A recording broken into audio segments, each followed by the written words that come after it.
ماہ رمضان کے جو ہی روزے فرض ہوئے تو آقا علیہ الصلوۃ والسلام نے 1 ماہ روزے رکھنے کی تلقین فرمائی، لیکن کئی دن آقا علیہ الصلوۃ والسلام نے فاقہ کر کے لوگوں کو صبر اور قناعت کر کے دکھا دیا۔ جب زکوٰۃ فرض ہوئی تو لوگوں کو 2.5% زکوٰۃ کی حضور نے تلقین فرمائی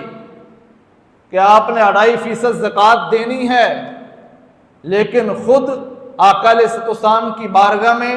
90,000 درہم رکھا ہوا ہے، ایک چٹائی کے اوپر حضور نے سارے کے سارے مال کو غرباء کے اندر تقسیم کر کے فرما دیا 2.5% زکوٰۃ تمہارے لیے ہے، لیکن نبی تمہیں یہ سارا کچھ کر کے دکھا رہا ہے۔ تو آقا علیہ الصلوۃ والسلام نے عملی طریقے سے لوگوں کی زندگیوں کو تبدیل کیا ہے۔ حضور نے اپنی ذات کو سب کے سامنے پیش کر دیا، میرے نبی نے سارا کچھ کر کے دکھا دیا۔